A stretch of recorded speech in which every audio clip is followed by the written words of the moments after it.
Let's talk about 2025 housing market. What just happened? And also 2026 just around the corner. What is it going to throw at us? What are the predictions? I just attended a seminar from Dr. Lawrence Young, the chief economist with the National Association of Realtors, that gave us some great information and details, and that I want to share with you. The first thing I want to show you here is the existing home sales for 2025. Weird, right? Super weird. Existing home sales stay stuck at about 75% of pre-COVID levels. So basically 3 years, you can see here from COVID, going down to about 4 million transactions and closings. It's pretty tight, huh? Inventory below COVID levels. Also, I mean, we still have not seen much of an increase, just tiny bit, but not much. It's still tight. And the graph shows that the housing supply stayed well below pre-COVID norms all year. So low supplies, high interest rates. We just had a really slow, sticky, and very tricky market too. It took a lot of strategies to get our buyers and sellers taken care of. And then for new construction homes, we thought they would save the day. But also here, sales dipped only 1.2% year to date as of August pre-COVID level. So also not very impressive here. How's everybody feeling about what's going on? And it's quite interesting because we see that the consumer confidence completely fell. So when you look at the red line here, this is how people expect the economy to be in the future, the next 6 to 12 months. And the green one is how people feel about the economy right now. It's pretty close, right? How they're feeling and how they're predicting to go into the next year. And people are stressed out, guys. I mean, price inflations and cost increases, interest rates are not coming down, cost of living and job stability. It's been a pretty intense year and people are worried. So this one here, and that one I found quite interesting. People always want to buy foreclosures, and I get at least one phone call a week about, hey, how is it going with the foreclosure and the short sale, the distressed property sale? Let's go find me a deal. Yeah, also that's not going to happen, guys. We have seen a very low delinquency in distressed property sales. So now there isn't a lot of foreclosures. There isn't a lot of distress. People are very well off with their homes still because they have such a high amount of equity and value in their homes. And they're also not necessarily forced to sell. So there is a lot of stability still coming from that end. And, you know, when I talk to my sellers, most of them have like a 3% interest rates. Who would want to sell, if you don't have to? And then another thing that I found very interesting with all the AI technology happening, the iBuyers, the Zillow Super app and all these things, people are very worried about, we don't need any more agents. We don't need any more agents. Totally the opposite happened in 2025. 91% of sellers did not do a for sale by owner. They actually used professional real estate agents. Another thing that's kind of interesting, there is only a very small percentage of the not on open market transactions, the for sale by owner so low. These are people, most commonly what statistics show is that they were buying from friends, relatives, neighbors. They knew the buyer. They didn't have a reason to do a lot of marketing or bring an agent in for that. So it was a simple transaction to bring somebody in. But 91% of the sell by owners, they were still driven and brought agents in to help them sell. And you also see this on the buyer side, same thing. 88% of buyers use agents. And then you see a small percentage of buyers that use the builder directly, so the builder's agent, and only a very small percentage of 7% were going for sell by owner, completely unrepresented, and use no agents, which again falls back to the statistics that people just didn't need an agent because they knew the seller, they were neighbors, friends. It was not an open market transactions. So pretty simple there, right? And the question is too, why is that? Why do you people such a high percentage? Why do they use agents? Here are a few facts. Pricing of homes is really hard. You overprice, you don't get traffic. You underprice, you lose money. So it's very important, especially in certain markets, like in Frenchtown, for example, where we have the beaches here in Monroe County. It's a very mixed. It's a big mixture of values right next to each other. We have homes that are selling for $100,000, and we have homes that sell for $500,000. So it's very difficult to price these homes right because of these things. Also, the paperwork has become completely insane. When you see how much paperwork is needed just to sell a house, it would put you in a coma.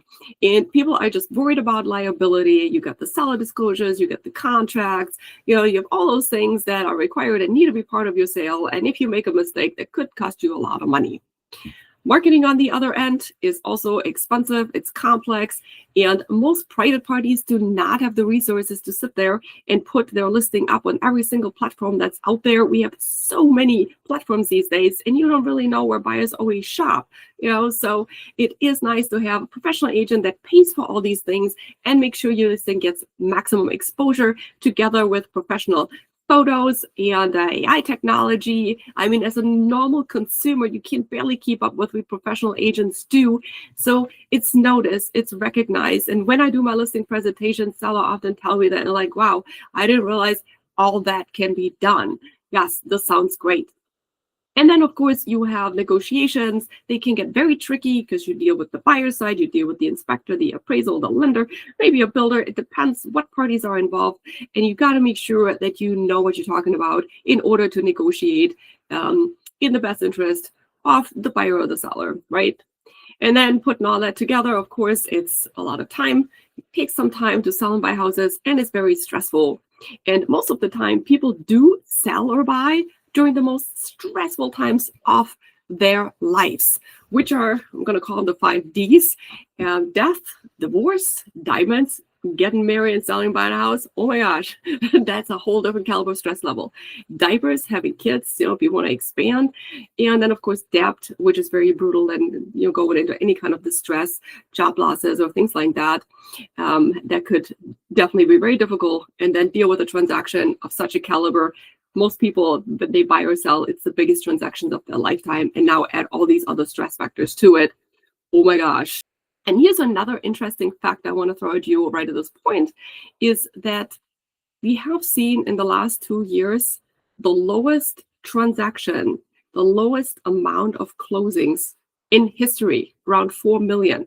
But you know what's interesting? 2020, we had a population of about 331 million. And then an increase up to 2025, where we see about 340 million people, US population. So we went from 6 million transactions, closed deals in 2020, down to 4 million in deals. And we also saw the highest amount of agent counts with about 1.5 million. So imagine what that did, having all these agents and a decrease in all these transactions, right? So yes, we have seen agents going out of business. People are getting out of the industry because it is a tough market. It is a brutal market. It takes strategy. It takes pro-level skills to make sure buyers and sellers are taken care of. So it's not a market in the past few years that is for part-timers, for hobby agents, or people that just do it on the side. It's just not going to work, right? So, but what does that mean for the pros, the full-timers? We're still here. I'm not going anywhere. So you want to buy or sell, you know where to find me. Okay, but now, everybody's waiting for this one. 2026, what are we gonna expect, right? So let me take you to here. So in comparison, 2025 to 2026, here is what Dr. Lawrence Young, the chief economist of the National Association of Realtors, is predicting. 2025, we saw not much of an increase in existing home sales, but we are expecting about a 14% increase in 2026. So we're going to see more transaction closing than we did in 2025. We also see an increase for new home sales. So we're actually in 2005 saw a 2% step back. Now we're seeing a 5% increase that we're expecting for 2026. Median home price, still no break, guys. So 3% increase this year, and we're looking at another 4% increase in home prices. So home prices are going to go up again. No break in sight. Very sorry. Mortgage rates, we saw about an average of 6.7% for 2025, and we are expecting around a 6% to drive into more of a balanced market. And they're predicting in 2026 that we might see 2 more adjustments to get to that 6% level. Job gains, we're looking at about a 1.3 million increase in jobs, in the unemployment rate at about 4.5% and not the 5.5% that was expected. So here's the bottom line. What's your takeaway? 2025 was a slow, limited inventory, and low confidence market. It took pros to get our buyers and sellers taken care of. It took a lot of strategies. It was not easy. It was pretty challenging. And 2026 looks like there's a lot of opportunity. Overall, it looks pretty optimistic. But if you want clarity on your next move for 2026, no matter if it's buying, selling, downsizing, or navigating through any major life transitions, reach out now and I'll get you on my priority list for January. And you do not need to make any decisions during the holiday. Just kind of like get ready for the next years. And then when the market wakes up, I'll have your strategy ready to go. And we can make sure that you have a good, well-built plan in place to get you taken care of in the new year if you decide to do so. Thanks for watching. Happy holidays, you guys, and a blessed start in the new year.